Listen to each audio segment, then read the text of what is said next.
اہل ایمان پھر ان کا جواب دیں گے، تو ہم بھی اہل ایمان میں ہیں، اور انشاءاللہ میدان معاشر میں جب ہم جمع ہوں گے تو یہ معاملہ ہمارے ساتھ پیش آئے گا۔ ہمارا رب ہمارے پاس تشریف لائے گا، پھر ہم سے کلام کرے گا، کچھ سوال کرے گا، تو ہم ان کے پھر کیا جواب دیتے ہیں۔ یہ کوئی ایسی بات نہیں ہے کہ میرے ساتھ پیش آئے آپ کے ساتھ پیش نہ آئے، بلکہ ہر اہل ایمان کے ساتھ یہ معاملہ پیش آنے والا ہے۔ تو دنیا میں انسان کو پھر چاہیے کہ وہ اپنی پوری تیاری کرے۔ اس لائٹ کو بجھا دو۔ پوری تیاری کرے، رسول اللہ صلی اللہ علیہ وسلم کی احادیث کو سنے، اور قیامت کے یہ جو مراحل ہیں ان مراحل کو سمجھے۔ چونکہ دنیا میں اللہ تعالیٰ نے ہمیں جو عقل دیا ہے، شعور دیا ہے، زندگی دی ہے، اللہ تعالیٰ ہمیں زندہ رکھے ہوئے ہے، ہزاروں قسم کی نعمتیں اللہ نے دی ہوئی ہے، ہم کھا پی رہے ہیں۔ اس کا محض ایک ہی مقصد ہے کہ ہم اس اللہ کے مقصد کو پورا کریں، اور اگر ہم نے اسی مقصد کو پورا نہ کیا تو ہمارا زندہ رہنا عبث ہے، فضول ہے، بیکار ہے۔ جیسا کہ حدیث میں آتا ہے، رسول اللہ صلی اللہ علیہ وسلم نے ارشاد فرمایا، مثل الذین یذکرون اللہ والذین لا یذکرون مثل الحی والمیت۔ جو لوگ دنیا میں اللہ کا ذکر کرتے ان کی مثال زندوں کی ہے، اور جو اللہ کا ذکر نہیں کرتے ان کی مثال مردوں کی۔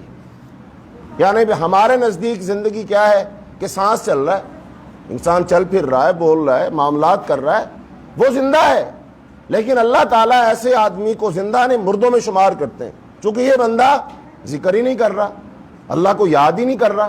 تو اس لیے بھائیو اپنی زندگی کا مقصد پہچان لو۔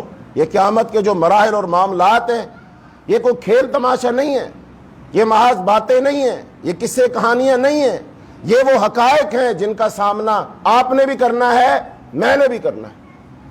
لہذا وہ رسول اللہ صلی اللہ علیہ وسلم کی حدیث فرمایا، اذا کان یوم القیامت اذن مؤذن لتتبع كل امت ما كانت تعبد فلا يبقى احد كان يعبد غير الله من الاسلام والانساب الا يستاقون في النار حتى اذا لم يبق الا من كان يعبد الله من بر وفاجر وغیر اہل الکتاب فیدعى اليہود۔ فرمایا رسول اللہ صلی اللہ علیہ وسلم نے، جب قیامت کا دن ہوگا تو ایک اعلان کرنے والا اعلان کرے گا، پکارنے والا پکارے گا، آواز لگانے والا آواز لگائے گا کہ ہر گروہ اپنے اپنے معبود کے پاس چلا جائے، جس کی وہ دنیا میں عبادت کیا کرتا تھا وہ اس کے پاس چلا جائے۔ یہ اعلان ہو رہا ہے۔ اب ظاہری بات ہے، جو بندہ دنیا میں جس کی عبادت کرتا ہے، جس کی بندگی کرتا ہے، جس کا حکم مانتا ہے، جس کی پیروی کرتا ہے، جس کی اطاعت کرتا ہے، وہ اس کے پاس چلا جائے گا۔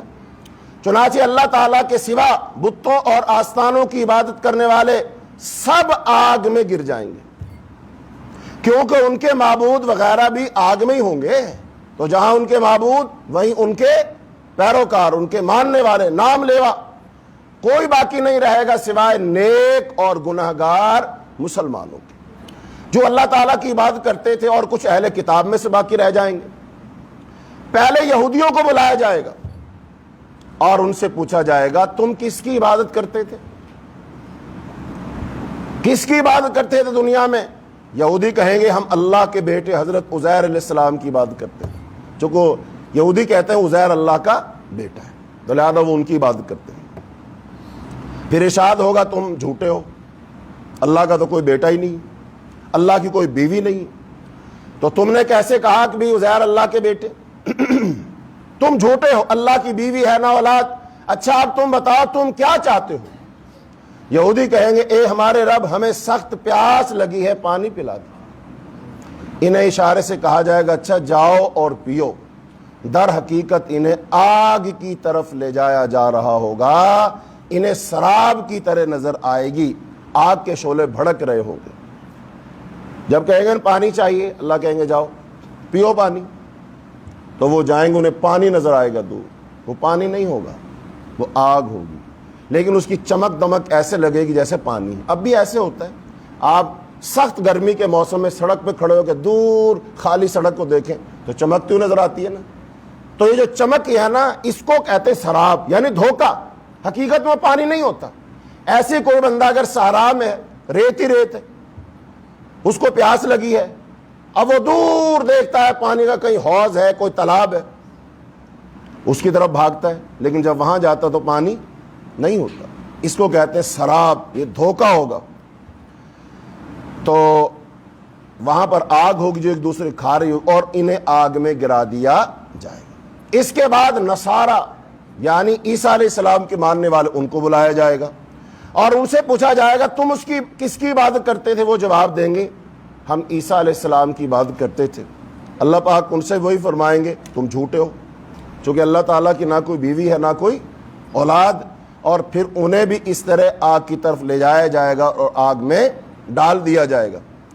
اب آج آ کر جب سارے لوگ چلے گئے، ابھی ایک گروہ کھڑا ہے، وہ کہیں نہیں گئے، یعنی ہندو بھی چلے گئے، عیسائی بھی چلے گئے، یہودی بھی چلے گئے، سکھ بھی چلے گئے، آتش پرست بھی چلے گئے، جتنے اللہ کے علاوہ سب کو پوجنے والے وہ سارے کے سارے چلے گئے۔ ایک گروہ کھڑا ہوا ہے، یہ موجود ہے، یہ نہیں جا رہے، حتیٰ کہ اللہ تعالیٰ کی عبادت کرنے والے نیک اور گناہگار باقی رہ جائیں گے۔ اللہ تعالیٰ ان کے پاس ایسی صورت میں تشریف لائیں گے جسے وہ پہچانتے نہیں ہوں گے۔ اللہ تعالیٰ خود تشریف لائے، کیسی صورت میں تشریف لائے جس کو اہل ایمان پہچانتے نہیں۔ یہاں سے یہ بات ذہن میں رکھو، اب اللہ تعالیٰ کی معرفت سے بات چلے گی، اللہ تعالیٰ کی پہچان سے بات چلے گی۔ ہم اللہ تعالیٰ کو پہچانتے ہیں، اللہ تعالیٰ کی ذات کا علم حاصل کیا ہے، پہچان حاصل کی ہے۔ دنیا میں زندہ ہوں، موجود ہوں، پڑھ سکتا ہوں، قرآن موجود، حدیث موجود، کتنا علم حاصل کیا اللہ کا، یاد رکھیں۔ قبر میں جائیں گے، قبر میں بھی یہی سوال ہوگا، من ربو کا تیرا رب۔ اب قبر میں جو ہے وہ 3 یا 4 قسم کے لوگ ہوں گے، یا تو کافر ہوگا، یا منافق ہوگا، یا مومن ہوگا۔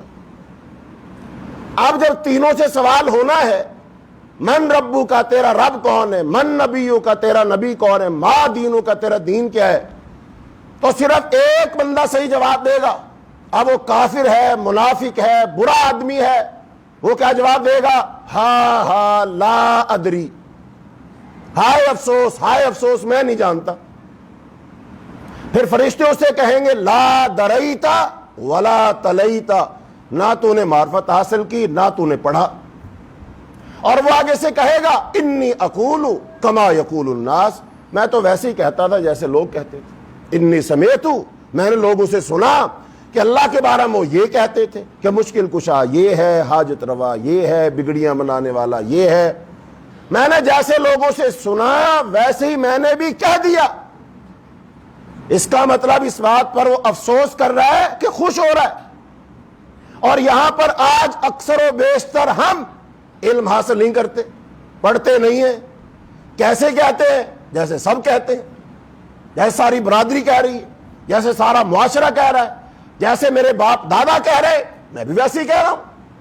بھئی تو یہ بتا، اللہ نے تجھے شعور دیا، جب تو نے بہت ساری چیزوں کے بارے میں علم حاصل کیا، تعلیم حاصل کی، بہت سارے کورسز کیے، ڈپلومے تو نے کیے، ان کے بارے میں تو پہلے نہیں جانتا تھا، بعد میں تو جاننے لگ گیا۔ مثلا تو کمپیوٹر چلانا نہیں جانتا تھا، یہ فیس بک نہیں جانتا تھا، یوٹیوب نہیں جانتا تھا، یہ ٹویٹر نہیں جانتا تھا، یہ سوشل میڈیا کے جتنے پلیٹ فارم ہیں تو نہیں جانتا تھا، موبائل چلانا ہی نہیں جانتا تھا، لیکن تو یہ چلانا آ گیا کہ نہیں؟ کیسے آیا؟ بغیر سیکھے آ گیا کہ سیکھنا پڑا؟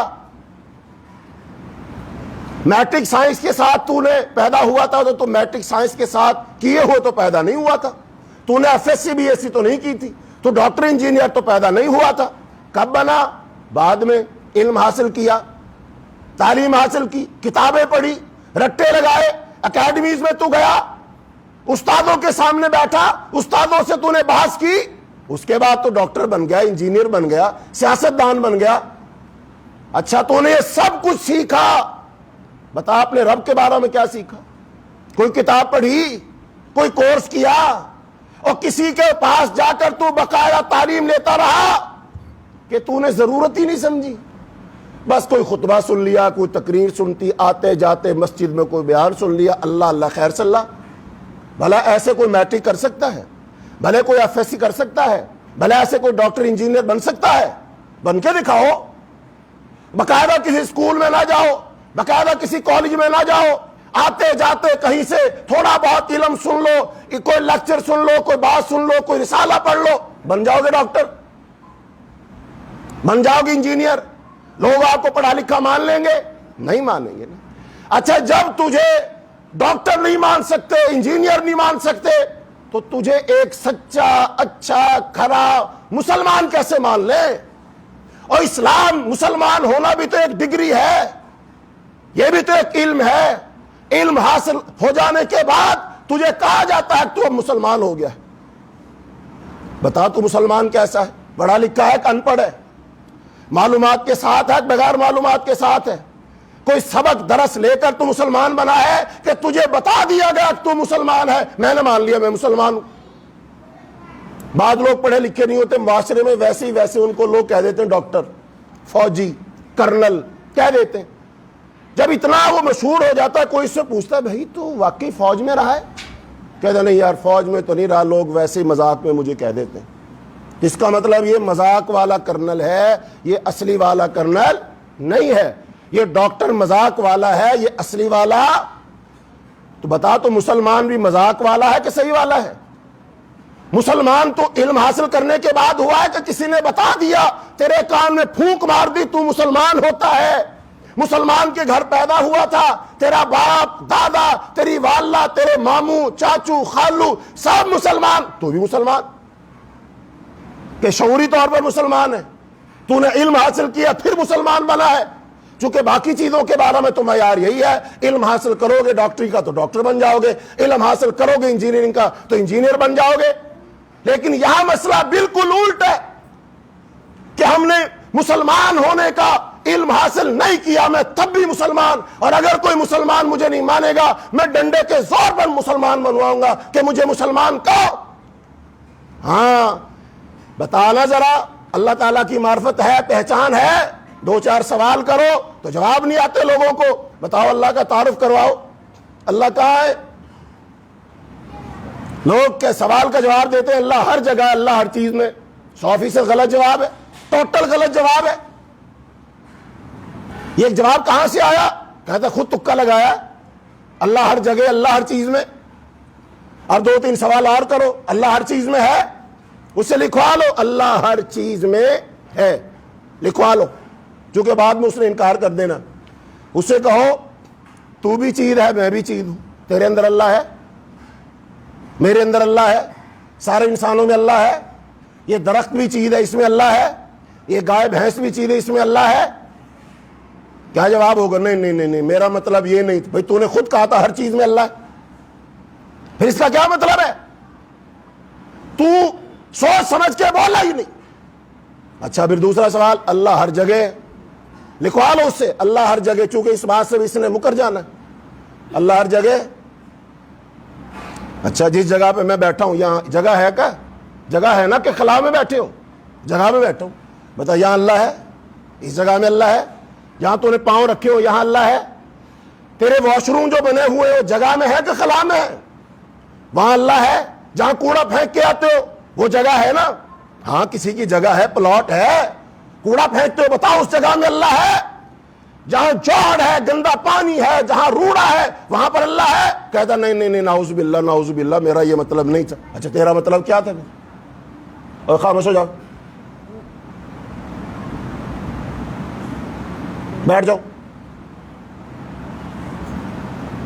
ہاں جی, اب اس سے پوچھو تو نے یہ 2 جملے بول رہے تھے کیا مطلب تھا ان کا, تو خود سمجھا. اللہ ہر جگہ, اللہ ہر چیز میں, اللہ ہے کہاں پھر؟ میرے بھائیوں اللہ کے بارے میں 2-3 سوال کرو. کہتے ہیں یہ تو میں نے آج تک سوچا ہی نہیں، یہ تو میں نے سمجھا ہی نہیں، مجھے تو پتا ہی نہیں، مجھے تو بتایا ہی نہیں۔ بھائی کیوں نہیں جانا تو نے؟ قبر میں پہلا سوال من ربو کا، تیرا رب کون ہے؟ تو تجھے اپنے رب کی معرفت نہیں، تجھے رب کی پہچان نہیں، رب کا صحیح علم نہیں۔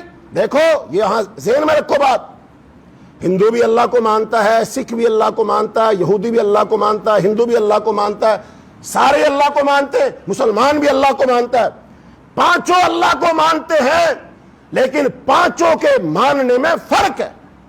جو چار اللہ کو مانتے، ہندو مانتا ہے، سکھ مانتا ہے، یہودی مانتا ہے، عیسائی مانتا ہے، وہ اللہ کو مانتے ہیں، لیکن ان کا ماننا غلط ہے، ان کا تصور غلط ہے، ان کا علم غلط ہے۔ اور صحیح کس کا ہے؟ اسلام کا، مسلمان کا نہیں کہہ رہا میں، صحیح کس کا ہے؟ اسلام کا۔ لیکن اگر ایک ہندو کا جیسا ماننا ہے اللہ کو ایسے ہی مسلمان کا ماننا ہو، فرق کیا ہے؟ مانتے تو سب اللہ کو ہے، فرق اتنا ہے میں رب کہتا ہوں، اللہ کہتا ہوں، وہ رام کہتا ہے، بھگوان کہتا ہے۔ نہیں، تصور کا فرق ہے، کانسیپٹ کا فرق ہے، علم کا فرق ہے، معرفت کا فرق ہے۔ تو جیسے اسلام اللہ کا تصور دیتا ہے ویسا تصور کسی مذہب کے پاس نہیں۔ یہی اسلام کا امتیاز ہے، یہی اسلام کا دعویٰ ہے کہ اللہ کے بارے میں باقی سارے نظریات غلط ہیں، اگر کوئی نظریہ صحیح ہے تو وہ نظریہ اسلام ہے۔ اچھا، اب جو اسلام کو مانتا وہ مسلمان ہے، ایک مسلمان سے پوچھ، بتا بھائی اسلام کہتا ہے میرا تصور الہ سب سے صحیح ہے باقی سب کا غلط ہے، تو مسلمان ہے نا، تو اسلام کو مانتا ہے، سمجھا مجھے، فرق بتا۔ تو اسے سوال کر لے ایک ہندو، سوال کر لے ایک عیسائی، سوال کر لے ایک سکھ، سوال کر لے ایک یہودی کہ بھائی تو مجھے سمجھا کہ اسلام اللہ کے بارے میں کیا تصور دیتا ہے، ہمارا غلط تمہارا صحیح، اپنا صحیح سمجھا، شاید میں اس کو قبول کر لوں۔ کیا سمجھاؤ گے؟ یہ صرف علماء کا کام نہیں ہے، یہ صرف خطباء کا کام نہیں ہے، یہ ہر مسلمان کا کام ہے۔ یہ وہ ضروری علم ہے جس کے بغیر کوئی مسلمان نہیں ہو سکتا۔ اس علم کا حاصل کرنا ہر مسلمان، مرد عورت، چھوٹے بڑے، ہر بالغ پر فرض ہے اتنا علم حاصل کرنا۔ تو یہ اللہ تعالیٰ کی معرفت کی بات ہے۔ تو یہاں اللہ پاک پوچھیں گے سارے چلے گئے، تم یہاں کھڑے ہو، تم کیوں نہیں گئے؟ وہ آگے سے کیا جواب دیں گے؟ اللہ تعالیٰ ان کے پاس جب تشریف لائیں گے، ہر گروہ اپنے اپنے معبود کے پاس چلا گیا، تم کس بات کے انتظار میں ہو؟ اب جواب سنو ذرا، موحد آدمی کا جواب، توحید پر زندگی گزارنے والے کا جواب سنو۔ وہ کہیں گے اے ہمارے رب، ہم نے تو دنیا میں بھی ان مشرکوں کا ساتھ کبھی نہیں دیا، ہم نے کسی مشرک کا، شرک کرنے والے کا ساتھ، دنیا میں شرک ہو رہا ہے، لوگ شرک کر رہے ہیں، اور یہ کیا کہہ رہے ہیں، ہم نے کبھی شرک کا ساتھ۔ لہذا اہل ایمان کی سب سے بڑی خوبی یہ ہے کہ وہ کبھی بھی کسی بھی حالت میں شرک نہیں کرے گا، چونکہ اسے پتا ہوتا ہے شرک کیا ہوتا ہے۔ کیونکہ اللہ نے کیا فرمایا قرآن میں، ان اللہ لا یغفر ان یشرک بہ ویغفر ما دون ذلک لمن یشاء ان الشرک لظلم عظیم۔ ایمان والے کو پتا ہوتا ہے شرک سب سے بڑا ظلم ہے۔ اللہ تعالیٰ جس کو چاہے گا معاف کر دے گا، لیکن اللہ کسی مشرک کو معاف۔ تو اہل ایمان سب سے پہلے علم حاصل کرتا ہے توحید کا، کہ یہ توحید ہے، یہ شرک ہے۔ لیکن ایمانداری سے آج آپ اپنے گھر جاؤ، اپنے بچوں سے، اپنی والدہ، اپنے والد سے، اپنے دوست احباب سے پوچھنا، بھائی توحید کی تعریف بتا، توحید کسے کہتے ہیں؟ شرک کی تعریف بتا، شرک کسے کہتے ہیں؟ آپ کو جواب نہیں ملے گا، ٹھیک سے جواب نہیں ملے گا۔ اچھا آپ بتا دینا اسے، اور اگر آپ بھی اس جیسے ہی ہوئے، پھر بعض لوگ نا شادی جب ہوتی ہے تو طہارت کے، غسل کے مسائل سیکھ لیتے ہیں، اور خواتین اکثر ان کی شادیاں ہوتی ہیں نہیں سیکھتی، بہت ساری سیکھتی ہیں، لیکن کیا ہوتا ہے اس کا مرد پڑھا لکھا ہوگا وہ سمجھا دے گا، لیکن خاتون تو اس لیے نہیں سیکھتی کہ مرد سکھلا دے گا، اور مرد اس کو بھی نہیں پتا ہوتا۔ یہ میں آپ کو مشاہدہ بتا رہا ہوں، واللہ ایسی بات نہیں بتا رہا، یہ مجھے بعض دفعہ اتفاق ہوا دیہاتوں میں نکاح پڑھانے کا۔ میں نے دولہا میاں سے پوچھا سائڈ پر جا کے، میں نے کہا یار کوئی غسل کا پتہ ہے، غسل کیسے کرنا ہے، کوئی اس کے فرائض فروض پتہ ہے؟ میں یہ بات حلفاً کہہ رہا ہوں۔ اس نے کہا سر نہیں پتہ۔ اس نے کہا نہیں پتہ۔ میں نے کہا چلو تو نے اچھا کیا بتا دے، چل یار میں تجھے بتا دیتا۔ اس کو بتا دی میں نے، لیکن یہ بتاؤ میں نہ پوچھتا تو شادی تو ہو گئی تھی نا، پھر اگلے دن غسل بھی کرنا تھا، کیسے کرتا؟ اور وہ جو خاتون آنی تھی اس نے بھی سوچا ہوا تھا میرا خاوند بتا دے گا، تو خاوند کو تو کچھ نہیں آتا، کون بتائے گا؟ کیا ضروری نہیں ہے؟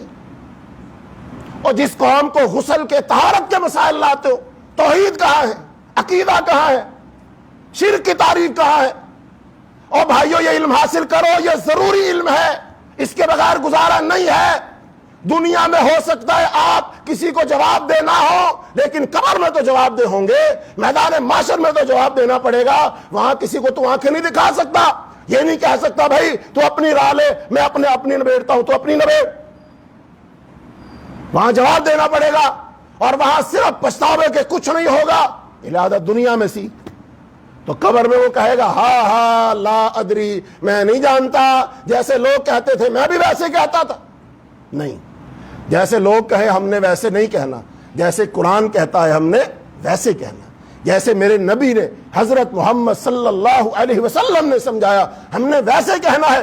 جیسے رسول اللہ صلی اللہ علیہ وسلم نے 23 سال مارے کھا کر، ہجرتیں کر کے، مشکلیں اٹھوا کے، صحابہ شہید کر کے، دندان مبارک توڑوا کے، آپ نے صعوبتیں اور مشقتیں اٹھوا کے دین ہم تک پہنچایا۔ خدا کے لیے اپنی نبی کی محنت کی قدر کرو۔ ہم ویسے کہیں گے، اپنی طرف سے ہم نہیں بولتے، ہم تو ویسے بولتے ہیں جیسے ہمارا رب کہتا ہے، جیسے ہمارا نبی کہتا ہے۔ تو فرمایا اللہ پاک ان سے پوچھیں گے ہاں بھائی سب چلے گئے، تم کس کے انتظار میں ہو؟ وہ عرض کریں گے رب ان لوگوں کے ساتھ تو ہماری دنیا میں بھی نہ بنتی تھی، اور بتاؤ جن کی آج دنیا میں مشرکوں کے ساتھ بہت بنتی ہو، بڑی یاریاں دوستیاں ہوں، ان کے ساتھ اٹھتے بیٹھتے ہوں، کھاتے پیتے ہوں، کام کاج کاروبار کرتے ہوں، ان کو خوش کرنے کے لیے ان کے مندروں میں بھی چلے جاتے ہوں، وہاں ٹلیاں بھی بجا دیتے ہوں، وہاں دیے بھی جلا دیتے ہوں، اور وہاں چرچ میں بھی چلے جاتے ہوں، صلیب کے سامنے بھی کھڑے ہو جاتے ہوں، کرسمس کا کیک بھی کاٹ دیتے ہوں، کس لیے؟ کہ یہ ہمارے وطن کے شہری ہیں، لہذا ہم نے ان سے ووٹ لینا ہے۔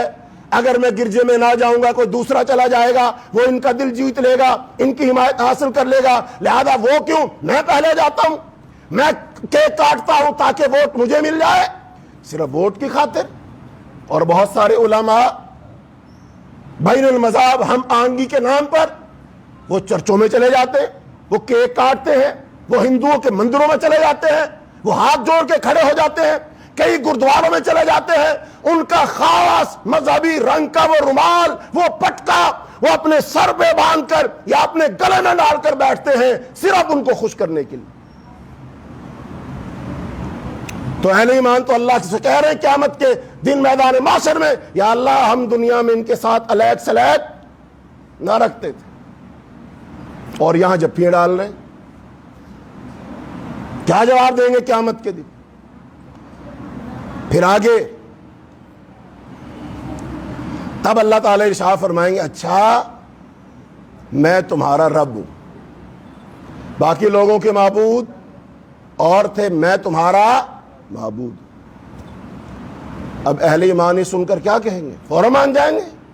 نہیں، فوراً نہیں مانیں گے، چونکہ جو توحید پرست آدمی ہوتا ہے وہ جلدی مانتا، اسی لیے لوگ کہتے ہیں یہ بڑا اڑیل ہوتا ہے، بڑے سوال کرتا ہے، بڑے اشکال کرتا ہے، ان کو منانا بہت مشکل ہوتا ہے، تو بحث ہی بہت کرتے ہیں۔ نہیں بھائی بحث نہیں کرتے، ہم تنگ کرنا نہیں چاہتے، کسی کی تنقیص نہیں چاہتے، ہم چاہتے ہیں بات کو اچھے طریقے سے چھان پھٹک کے تحقیق کر کے شک شبہ دور کر کے ہم اس کو اپنائیں تاکہ ہمیں قیامت کے دن کوئی افسوس نہ ہو۔ دیکھیے اللہ تعالیٰ فرما رہے کہ میں تمہارا رب ہوں، اور واقعتاً یہ حدیث صحیح مسلم کی ہے، وہ اللہ تعالیٰ ہی آئے تھے، کوئی اور نہیں آیا تھا، اللہ تعالیٰ ہی روبرو کھڑے، اللہ تعالیٰ ہی سامنے کہہ رہے ہیں میں تمہارا رب ہوں۔ لیکن وہ کہیں گے نہیں، وہ کہیں گے اہل ایمان عرض کریں گے ہم تجھ سے اللہ کی پناہ طلب کرتے ہیں، ہم اللہ کے ساتھ کسی کو شریک نہیں ٹھہراتے، کبھی دیکھنے میں تو ہمیں اللہ نہیں نہ لگ رہا، تو لہذا ہم شریک نہیں ٹھہراتے، انکار کر دیں گے۔ اچھا، پھر اہل ایمان 2-3 بار یہ کلمات دہرائیں گے، یہاں تک کہ بعض لوگ اللہ تعالیٰ کا انکار کرنے کے قریب پہنچ جائیں گے، کہیں ہم نہیں مانتے۔ پھر کہا جائے گا میں تمہارا رب، کہے گا ہم نہیں مانتے، ہم نہیں مانتے، تو ہمارا رب نہیں ہے۔ چونکہ جو اللہ تعالیٰ کی انہوں نے زیارت کی تھی، دیکھا تھا، وہ اس ہیئت میں اللہ پاک تشریف نہیں لائے، گویا کہ اہل ایمان کو یہاں بھی تھوڑا ٹٹولا جا رہا تھا۔ اچھا، پھر کیا ہوگا؟ تب اللہ رب العالمین ارشاد فرمائیں گے تم اپنے رب کی کوئی نشانی جانتے ہو جس سے اسے پہچان سکو؟ اپنے رب کی کوئی نشانی، کوئی پہچان سکو، علامت کوئی؟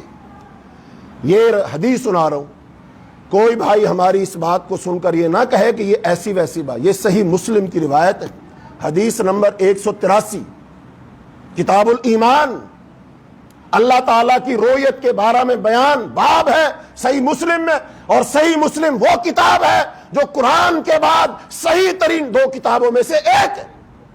ساری حدیث صحیح ہے، صحیح حدیث ہے، یہ رسول اللہ صلی اللہ علیہ وسلم کا فرمان ہے، 100% پکا سچا ٹھکا فرمان، کوئی شک شبہ نہیں۔ تو اہل ایمان سے اللہ پوچھیں گے کوئی پہچان رکھتے ہو؟ پھر آگے وہی معرفت کی بات، پہچان کی بات، علم کی بات، بتاؤ کوئی نشانی ہم جانتے ہیں، کوئی پہچان رکھتے ہیں، اپنے اللہ کا علم حاصل کیا ہے، اور دنیا میں 100 علم حاصل کیے۔ یہ بتاؤ آپ کے سامنے ایک بکرا کھڑا کیا جائے اور ایک کتا کھڑا کیا جائے، پہچان رکھتے ہیں کہ نہیں؟ اور پہچان رکھتے ہیں کہ نہیں؟ رکھتے ہیں نا۔ دیسی انڈا اور فارمی انڈا، اس کے ذائقے کا پہچان رکھتے ہو؟ اور کوک کی بوتل ہو، رنگ بھی ایک جیسا ہوتا ہے، پیپسی کی بوتل ہو، رنگ دونوں کا ایک جیسا، ذائقہ چسکی لگا کے پہچان لیتے ہو کہ نہیں؟ اور چاول بریانی پکی ہو، خاص جگہ پکوان سے کھاتے ہو، کہیں اور سے پک کر آئے، کہتے ہو نا کہ ذائقہ وہ نہیں ہے، کہیں اور سے آئی ہے۔ یہاں بڑی پہچان ہے آپ لوگوں کو، 1 نمبر 2 نمبر کی بڑی پہچان رکھتے ہو، بڑی معرفت رکھتے ہو۔ اور سونا چاندی رکھا جائے، پہچان لیتے ہو نا، یہ سونا ہے، یہ چاندی ہے، پہچان رکھتے ہو، برانڈ کی پہچان رکھتے ہو، چیزوں کی پہچان رکھتے ہو، کپڑوں کی پہچان رکھتے ہو۔ جب شادی بیاہ پہ کپڑے خریدنے جاتے ہیں، کسی سانے کو ساتھ لے کر جاتے ہو، اس کو لے کے جاؤ، یہ کپڑوں کی بڑی پہچان رکھتا ہے۔ اور وہ بھی جب جاتے تھے دکان پہ، کپڑے کو گھس گھس کے دیکھتے تھے، رنگ اترتا ہے کہ نہیں، پہچان، ہاں پہچان، سیاڑا بندہ، پہچان۔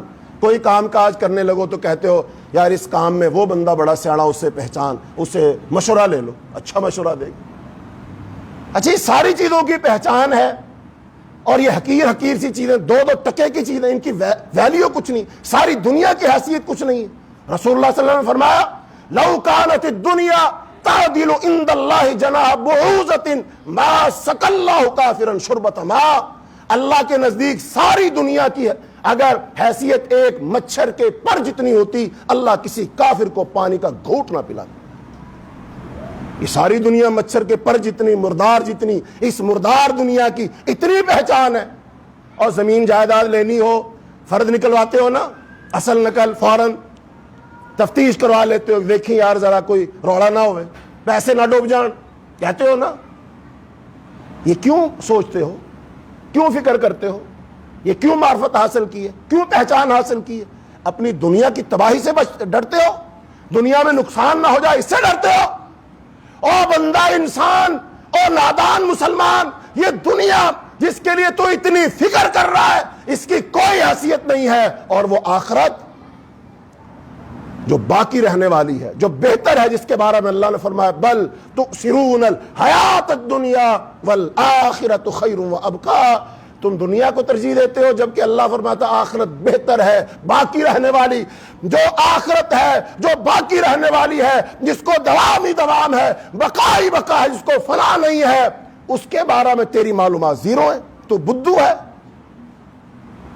نہ عقیدے کا علم، نہ توحید کی معرفت، نہ اللہ کی ذات کی معرفت، نہ تو رسالت کو سمجھے، نہ تو حقیقت کو سمجھے، نہ تو قرآن کو سمجھے، نہ تو نے قرآن کو پڑھا، اور آج تک جو تو نماز پڑھ رہا ہے یہ رٹی رٹائی نماز پڑھ رہا ہے، تجھے تو سبحانک اللہ کا ترجمہ نہیں آتا، تجھے تو سورہ فاتحہ کا ترجمہ نہیں آتا، تجھے تو تحیات کا ترجمہ نہیں آتا، تجھے تو آج تک یہ نہیں پتا چلا تو درود شریف میں پڑھتا کیا ہے۔ اتنا اندھا، اتنی دین سے ناشناسی، بے قدری، یہ نماز جو اللہ کے سامنے کھڑا ہو کر تو کلام کرتا ہے، گفتگو کرتا ہے، مناجات کرتا ہے، تجھے سمجھ ہی نہیں تو مانگ کیا رہا ہے۔ اور یہ دین کی ناقدری ہے، یہ نماز کی ناقدری ہے، یہ قرآن کی ناقدری ہے۔ پوچھا جائے گا، یہاں پر 2-3 سوال ذہن میں رکھ لو، بتاؤ میدان محشر میں اللہ تعالیٰ جو اہل ایمان کا آخری جائزہ لے گا اس کے لیے تیار ہو؟ نمبر 2، میدان محشر میں اللہ تعالیٰ کی آمد پر یقین ہے اور اہل ایمان سے مکالمہ ہوگا، اس پر یقین ہے 100%۔ اور اس کے ساتھ ساتھ دنیا میں اگر آپ کی ملاقات اس جن سے ہو جائے، کون سے جن سے؟ جس جن نے آدم علیہ السلام کو سجدہ کرنے سے انکار کیا تھا، اس کا نام کیا ہے؟ اب شیطان، ابلیس۔ بتاؤ اس سے اگر آپ کی ملاقات ہو جائے دنیا میں، وہ آپ سے آ کر ملے، امکان موجود ہے اس کا؟ پہچان لوگے اسے؟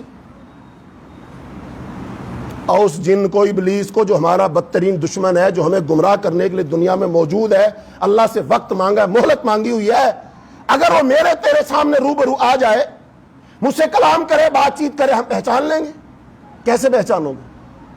بتاؤ، پہلے بتاؤ، دنیا میں ہے کہ نہیں؟ اور ہے کہ نہیں؟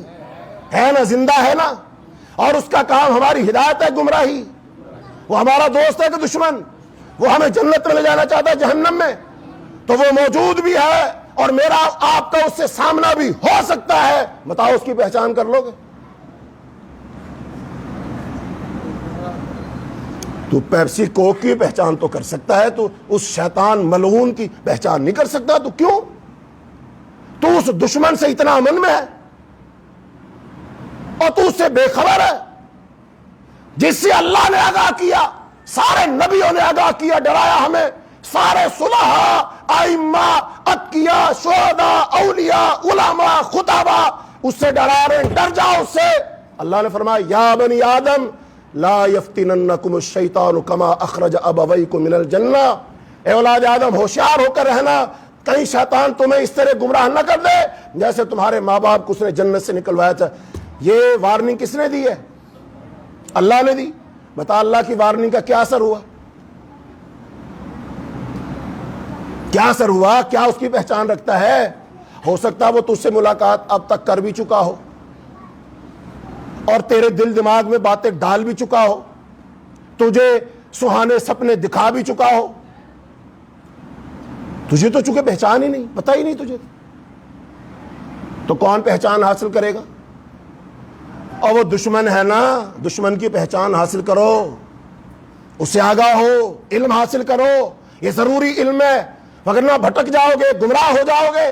اس نے آج تک ہزاروں نہیں اربوں لوگوں کو گمراہ کیا ہے، اس کا کام ہی گمراہی ہے، اس کا کام ہی تلبیس ہے، اس کا کام ہی جال پھیلانا ہے، اس کا کام ہی انسان اولاد آدم کو جہنم میں لے کر جانا ہے۔ اس لحاظ سے ہمیں ہمدردی ہے ہندوؤں کے ساتھ بھی، چونکہ وہ ہندو ہونے کے ساتھ ساتھ اولاد آدم ہے کہ نہیں، گمراہ کیا ہوا ہے۔ ہمیں ہمدردی ہے سکھوں کے ساتھ بھی، ہمیں ہمدردی ہے یہودیوں عیسائیوں کے ساتھ بھی کہ وہ اولاد آدم میں سے ہیں۔ شیطان ان کا بھی اتنا ہی بدترین دشمن ہے جتنا مسلمان کا دشمن ہے۔ ہمیں خیرخواہی کرنی چاہیے، اپنے آپ کو بھی بچائیں، اپنے اہل و عیال کو بھی بچائیں، اپنے رشتہ داروں کو بچائیں، اور اولاد آدم میں سے کوئی ہندو ہے، سکھ ہے، یہودی ہے، عیسائی ہے، اس کو بھی بچانے کی کوشش کریں کہ بھائی تو اور میں ایک باپ اور ماں کی اولاد ہیں، میں تجھے سمجھا رہا ہوں اس رستے مت چل، یہ شیطان کا رستہ۔ ہماری ذمہ داری، میرا اور آپ کا یہ فرض ہے، یہ ڈیوٹی لگائی ہے کس نے؟ اللہ نے۔ وَمَا كُنْتُمْ خَيْرَ أُمَّةٍ أُخْرِجَتْ لِلنَّاسِ تَأْمُرُونَ بِالْمَعْرُوفِ وَتَنْهَوْنَ عَنِ الْمُنكَرِ، تم بہترین امت ہو، تمہیں نکالا گیا ہے لوگوں کے لیے، بتائیے، آپ اپنے آپ سے پوچھیں، آپ اپنے لیے زندہ ہیں کہ لوگوں کے لیے؟ ہمارا خالق کون ہے؟ اللہ۔ بتاؤ اللہ نے ہمیں کیوں بنایا ہے؟ کس کے لیے بنایا ہے؟ اس آیت میں کیا کہا جا رہا ہے؟ اپنی عبادت کے ساتھ ساتھ تمہیں نکالا گیا لوگوں کے لیے۔ تو جس اللہ نے ہمیں لوگوں کے لیے نکالا، آج تک آپ نے کتنے لوگوں کی فکر کی ہے کہ اللہ کی بات ٹھیک نہیں ہے؟ نعوذ باللہ۔ اللہ نے تیرے میرے بارے میں کیا فرمایا؟ میں میرے لیے ہوں کہ میں لوگوں کے لیے ہوں؟ کیوں بھائی، میری بات سمجھ تو آ رہی ہے نا سوال؟ میں اپنے لیے ہوں کہ میں لوگوں کے لیے ہوں؟ ہاں بولو۔ اچھا، آپ لوگوں کے لیے، یہ کس نے طے کیا ہے؟ ہاں اللہ نے طے کیا۔ مانتے ہو اللہ کی بات کو؟ تو آپ لوگوں کے لیے اللہ کے پلان کے مطابق۔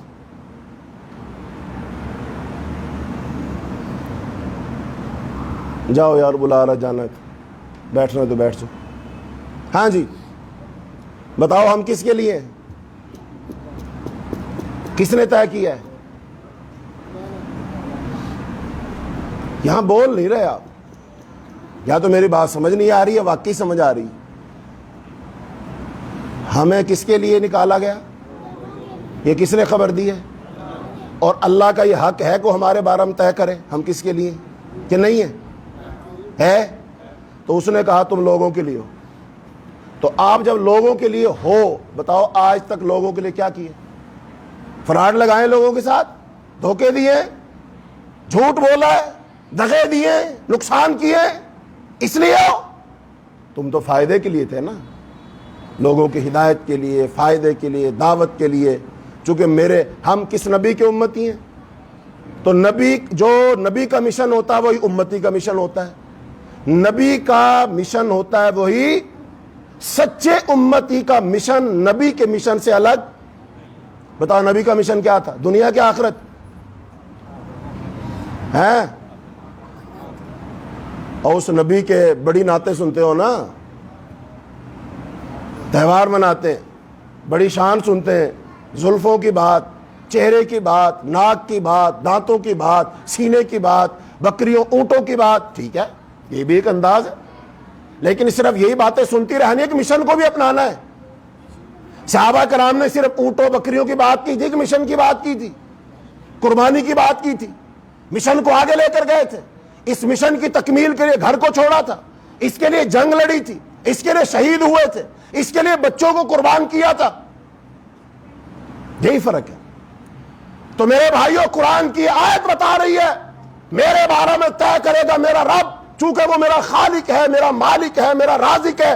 میں اپنی زندگی کے فیصلے خود نہیں کر سکتا، میری زندگی کا جو مالک ہے، جو میرا مالک ہے، جس کی میں زمین پہ رہتا ہوں، جس کا دیا ہوا میں کھاتا ہوں، وہی طے کرے گا میرا مقصد کیا ہے، میرا مشن کیا ہے، میرا پلان کیا ہے۔ اس نے طے کر دیا کہ تجھے نکالا گیا ہے لوگوں کے لیے۔ بتاؤ نکلے ہم لوگوں کے لیے؟ آج تک کسی کو سمجھایا ہو، گھر چھوڑ کر گئے ہو؟ پھر اللہ تعالیٰ ہم سے کیسے خوش ہو؟ اللہ کیسے راضی ہو؟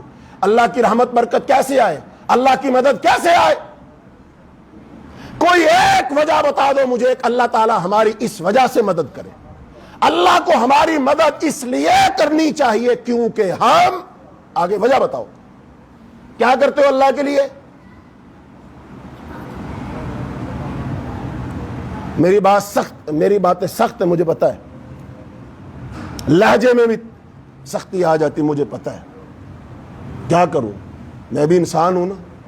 کیوں گردش مدام سے گھبرا نہ جائے دل، انسان ہوں پیالہ و ساغر نہیں ہوں میں۔ انسان تحش میں آ جاتا ہے، بے بسی پر رونا آتا ہے، دکھ ہوتا ہے۔ میں آپ بھائیوں کو یقین دلا کر کہتا ہوں، اللہ کی قسم میں رات کو جب اٹھتا ہوں نا، جتنی دعا میں اپنے لیے مانگتا ہوں اتنی دعا آپ لوگوں کے لیے مانگتا ہوں۔ میں آپ کے نام نہیں جانتا، میں آپ لوگوں سے واقف نہیں ہوں، لیکن مجھے پتا ہے کہ آپ بھائی یہاں سننے کے لیے آتے ہیں، بیٹھتے ہیں، تشریف لاتے ہیں۔ اللہ کی قسم میں جب اپنے لیے دعا مانگتا ہوں، آپ بھائیوں کے لیے بھی دعا مانگتا ہوں۔ میرا آپ کا ایک تعلق ہے، ہم سب ایک نبی کے امتی ہیں۔ ہم سب ایک مشن ہے، ہم مشن ہے، ہمارا مقصد ایک ہے، ہمارے دوست ایک ہے، ہمارا دشمن ایک ہے، ہمارا نفع اور نقصان بھی ایک ہے. لیکن الگ بات ہے کہ ہم اس سے غافل ہوئے پڑے ہیں.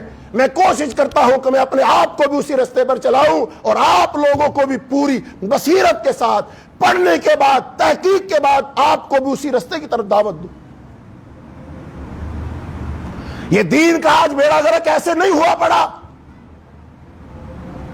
کافر آج وہ حکمران ہے، امت مسلمہ آج غلام ہے. مسلمان بے بسی کا شکار بنے ہوئے، مسلمانوں کے پاس کھانے کے لیے روٹی نہیں، کپڑا نہیں، بنیادی ضروریات زندگی کے لیے رو رہا ہے، بھیک مانگ رہا ہے، بچے وہ قتل کر رہا ہے، سڑکوں پر ناچ رہا ہے، تماشا کر رہا ہے. یہ صرف اور صرف اس وجہ سے نہیں ہے یہ حکمرانوں کے کرتوت ہیں، بلکہ یہ سارے احوال سمیت ان ظالم حکمرانوں کی، یہ ہمارے گناہوں کی سزا. ان کو دوش مت دو، اپنے آپ کو دوش دو. ہمارے اعمال اچھے ہوتے، ہمارا تعلق اللہ سے اچھا ہوتا، کبھی بھی اللہ ہم پر ایسے ظالم حکمران مسلط نہ کرتا.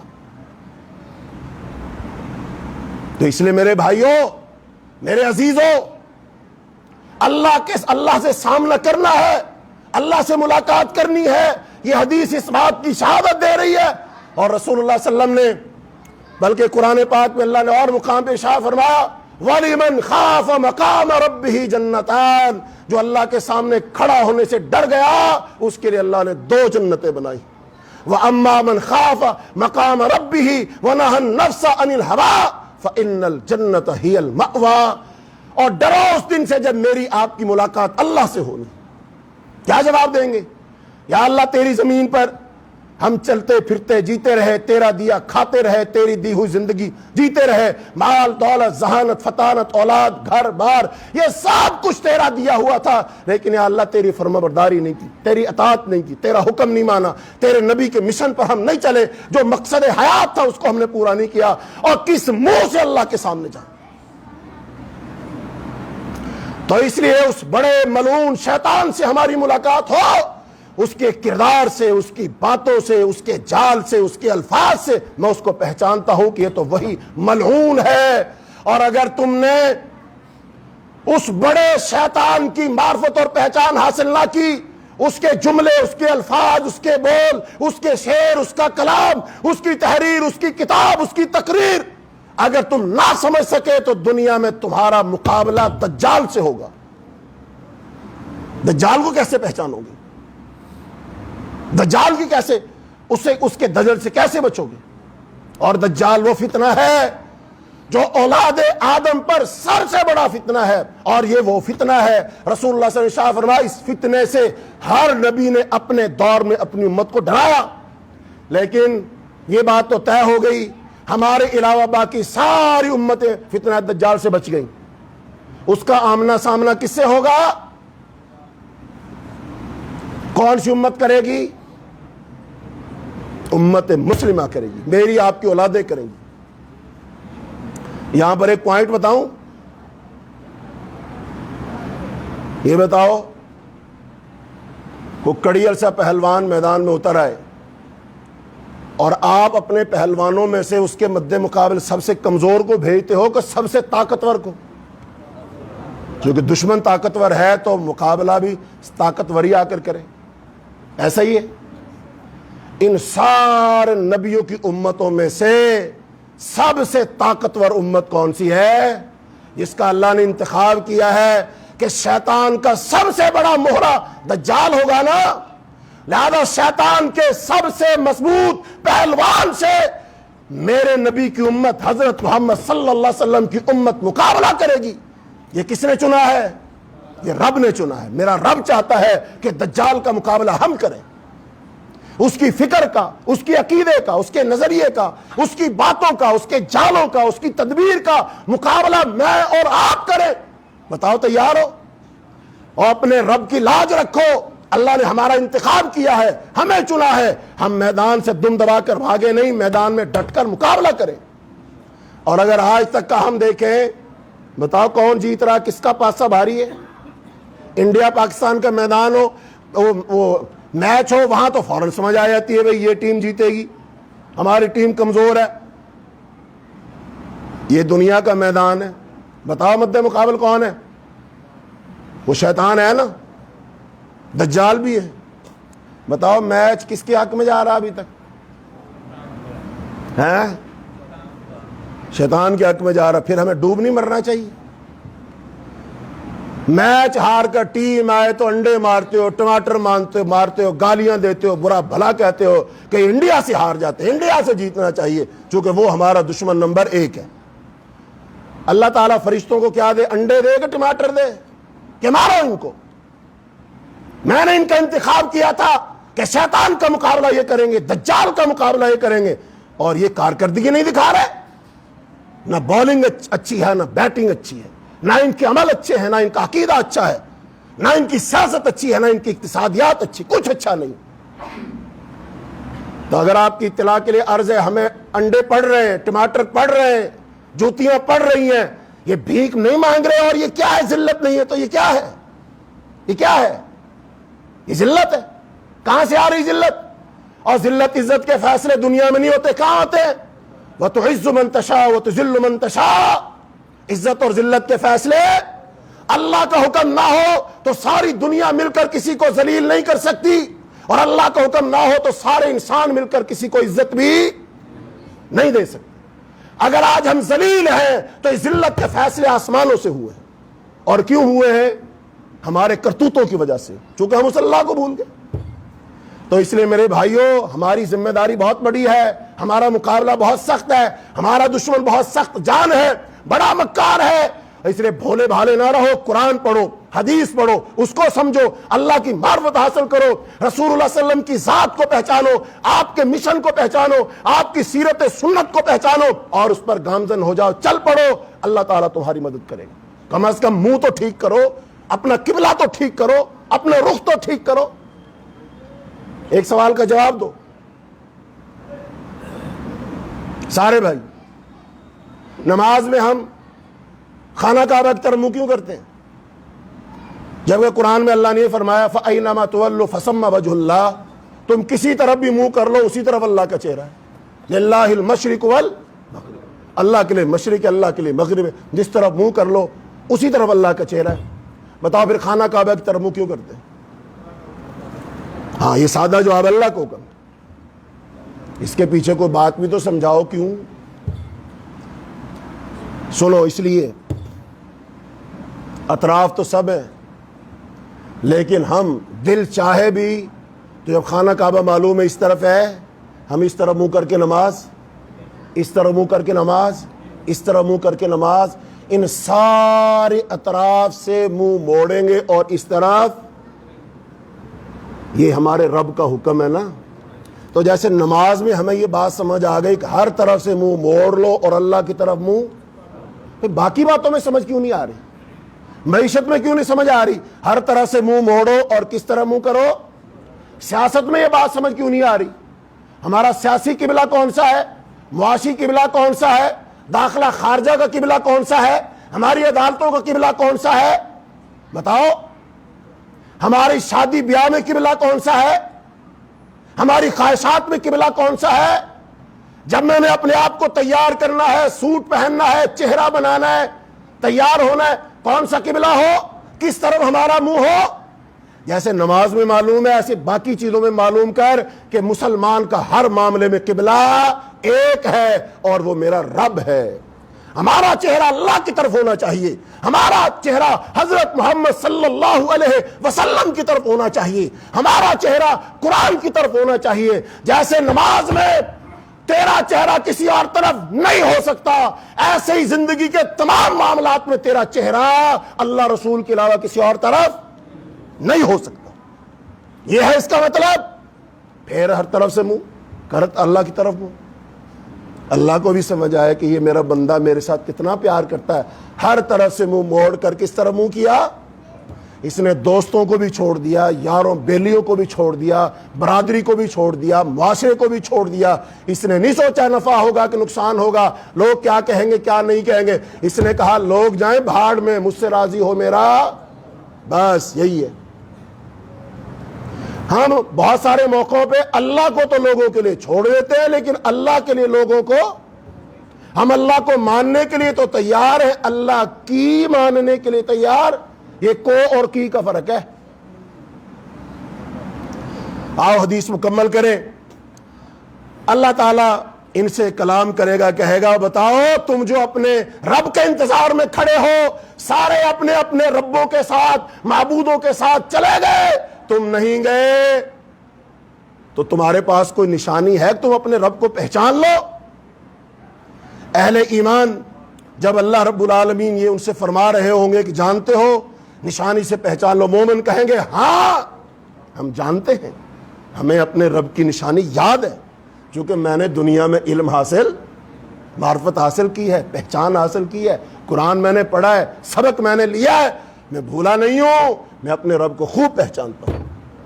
اور یہ سب سے بڑا علم ہے، رب کی ذات کا علم سب سے بڑا علم ہے، اس سے کوئی بڑا علم، لوگ چھوٹے چھوٹے علموں کے لیے کروڑوں ہزاروں، ابھی ایف ایس سی کا رزلٹ آیا نا پارٹ 2 کا، اب اس کے بعد داخلہ ہوگا کس میں؟ ایم بی بی ایس میں، امتحان دیں گے بچے، ٹیسٹ دیں، کتنے فکر مند ہیں لوگ۔ 2-4 کے تو فون مجھے بھی آئے کہ سر دعا کرنا ہمارا بیٹا بیٹی پاس ہو جائے، کروا رہے نا دعائیں، فکر لگی ہوئی ہے نا۔ تو دنیا کے بارے میں اتنی فکر ہے، آج تک مجھے کسی نے یہ تو فون نہیں کیا کہ سر مجھے اللہ تعالیٰ کا صحیح تعارف نہیں ہے، پہچان نہیں، آپ مجھے بتا دیں گے، میں آپ کے پاس آنا چاہوں۔ اللہ کی قسم آج تک کسی نے فون نہیں کیا۔ اس کا مطلب یہ اہم ہے، اس لیے دعا کروا لی۔ اور اللہ تعالیٰ کی معرفت، اللہ کی ذات کا علم اتنا اہم ہی نہیں ہے کہ ہم کسی سے کہیں کہ سر بتا دیں گے، سر میں آپ کے پاس آؤں، ٹائم دیں گے، کوئی کتاب پڑھا دیں گے مجھے؟ چلو اس نے تو نہیں، آپ بھائیوں نے کسی سے رابطہ کیا اس بارے میں؟ گئے کسی کے پاس؟ نہیں گئے؟ کیوں؟ کیا سمجھتے ہو اللہ تعالیٰ کا علم حاصل نہیں کرنا چاہیے؟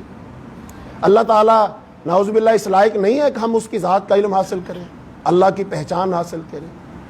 اور بھائیو، دنیا میں انسان انسانوں سے محبت کرتا ہے نا، جو اس کا محبوب اور آئیڈیل ہوتا ہے، جو اس کا ہیرو ہوتا ہے، اس کی ایک ایک ادا کو جانتا ہے، اس کو کیا پسند ہے کیا پسند نہیں ہے، وہ کب اٹھتا ہے کب سوتا ہے، کس سے دوستی ہے کس سے دشمنی ہے، کیسا رنگ پسند ہے، کون سا کھانا پسند ہے، ہر چیز کے بارے میں جانتا ہے۔ اور ہمارا رب جو اس کائنات کا خالق و مالک ہے، اس کے بارے میں ہم کچھ نہ جانیں، بڑے افسوس کی بات۔ اس لیے اللہ نے قرآن میں ایک شکوہ کیا ہے، بتاؤں کیا شکوہ کیا ہے؟ بتاؤں؟ اللہ نے شکوہ کیا وَمَا قَدَرُ اللَّهَ حَقَّ قَدْرِهِ، انہوں نے اللہ کی قدر نہیں کی جیسا قدر کرنے کا حق ہے۔ یہ کس کا شکوہ ہے؟ اللہ کا۔ اللہ کی بات سچ ہے کہ نہیں؟ اس میں مبالغہ کوئی نہیں، سچی بات ہے۔ اور اس آیت کو اپنے دل دماغ میں بٹھا کے جانا آج، وَمَا قَدَرُ اللَّهَ، یاد کرو، وَمَا قَدَرُ اللَّهَ حَقَّ قَدْرِهِ، بولو، سب بولو۔ ہاں، انہوں نے اللہ کی قدر نہیں کی جیسی اللہ کی قدر کرنی۔ اللہ کا شکوہ دور کرو، آج کے بعد اللہ کی قدر کرنا شروع کر دو، اور ایسی قدر کر، ایسی قدر کر کہ سب نیچے رہ جائیں، اور تیرا رب کہے ہاں بندے، کسی نے قدر کی نہیں کہ تو نے کرنے کا حق ادا کر دیا، میں تجھ سے خوش، میں تجھ سے راضی۔ اور یہ دیکھ لینا، جب تو قدر کرنا شروع کرے گا نا، اس کا اثر تیرے دل پر ضرور ہوگا، تیرے دل کی کیفیت بدلے گی، حالت بدلے گی، تیری پسند ناپسند بدلے گی، تیرے دل میں نورانیت پیدا ہوگی، تیرے اندر تقوی پیدا ہوگا، تو گناہوں سے بچنے کی کوشش کرے گا، نماز سے محبت پیدا ہو جائے گی، تو قرآن پاک کو پڑھا کرے گا، تو دن کو ہی نہیں رات کو بھی جاگا کرے گا، رات کو بھی اٹھا کرے گا، تیرا دل چاہے گا تہجد پڑھ لوں، تیرا دل چاہے گا سجدہ کر لوں، تو اللہ کے سامنے بیٹھے گا، تیرا منہ بند ہوگا، تو خاموش بیٹھے گا، اور بیٹھے بیٹھے کبھی نہ کبھی یہ حالت طاری ہوگی کہ زبان سے کچھ ادا نہیں ہوگا، تیری آنکھوں سے ضرور آنسو رواں ہوں، آنکھوں کے بندھن ٹوٹیں گے، گرم گرم قطرات تیری آنکھوں سے نکلیں گے۔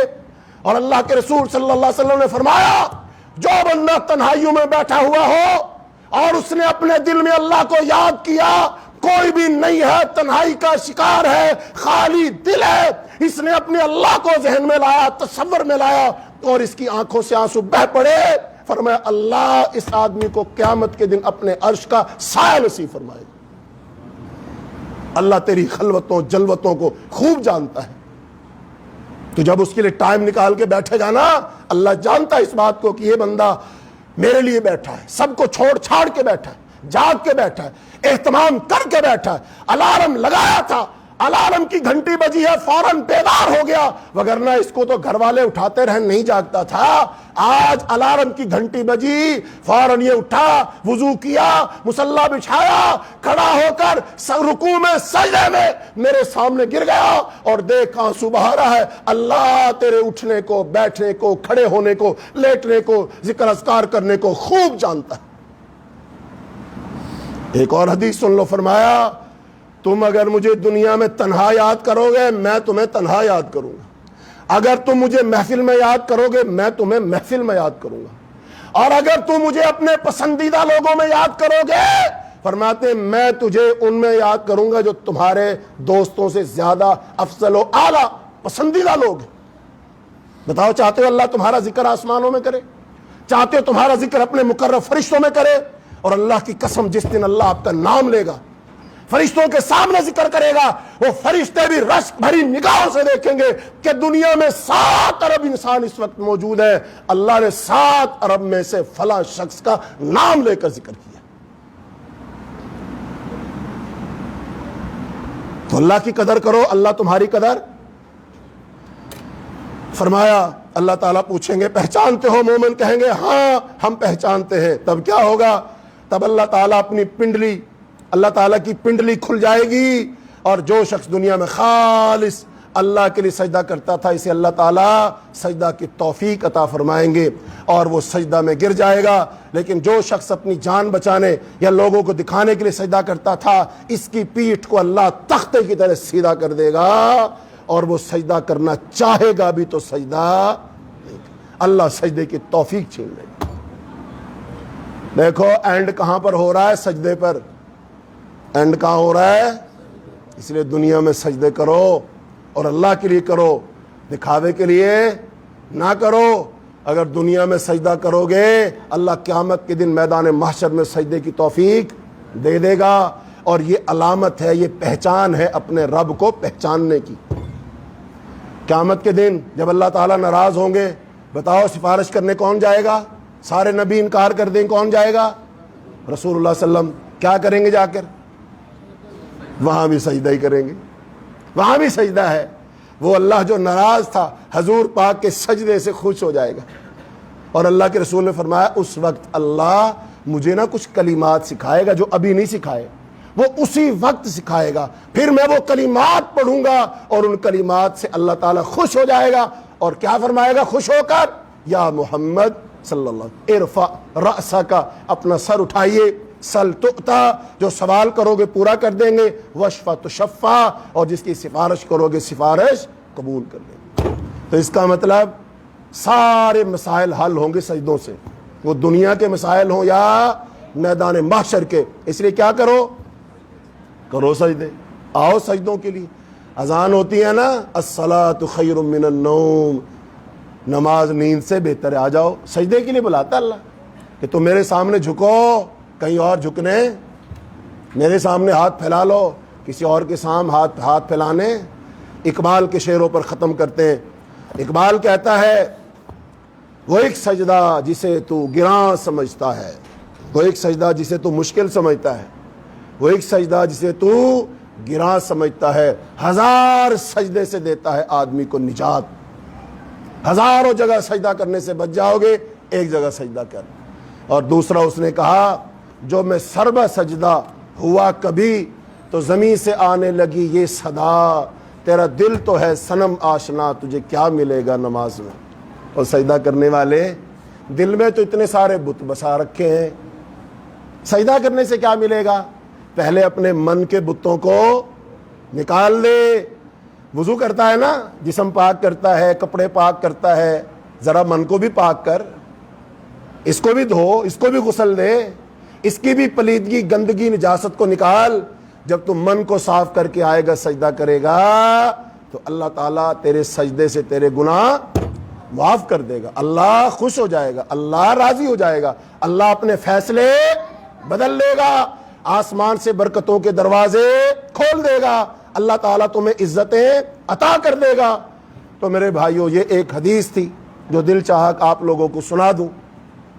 اگلا جو ہمارا موضوع ہوگا نا، تقریباً 2 ماہ پہلے ہم نے اپنا موضوع چھوڑا تھا، شیطان کی بات ہم کر رہے تھے، شیطان انسان کو کیسے کیسے گمراہ کرتا ہے۔ تو ایک کتاب ہے علامہ ابن جوزی رحمۃ اللہ نے لکھی ہے، وہ ہے تلبیس ابلیس، شیطان کے جال، شیطان انسان کو کیسے کیسے گمراہ کرتا ہے۔ مثلا شیطان علماء کو کیسے گمراہ کرتا ہے، عوام الناس کو کیسے گمراہ کرتا ہے، حکمرانوں کو کیسے گمراہ کرتا ہے، تاجروں کو کیسے گمراہ کرتا ہے، عبادت گزاروں کو کیسے گمراہ کرتا ہے، نوجوانوں کو کیسے گمراہ کرتا ہے، خواتین کو کیسے گمراہ کرتا ہے۔ یعنی جتنے طبقات ہیں نا، ان تمام طبقات کے لوگوں کو شیطان الگ الگ طریقے سے گمراہ کرتا ہے۔ وہ امام ابن جوزی رحمۃ اللہ علیہ اپنی کتاب کے اندر نقل کیے، تو انشاءاللہ وہ آپ کے سامنے ہم بیان کریں گے تاکہ ہم شیطان سے اپنے آپ کو بچا سکیں، ہم شیطان کی چال سے، مکر سے، فریب سے، دجل سے ہم علم حاصل کریں اور پھر اس سے بچ جائیں۔ تو جب ہم بچنے کی کوشش کریں گے، اللہ ہمارا ہمیں، چونکہ قرآن میں اللہ نے فرمایا لیس للانسان الا ما سعی، انسان کو وہی کچھ ملتا ہے جس کے لیے وہ کوشش کرتا ہے۔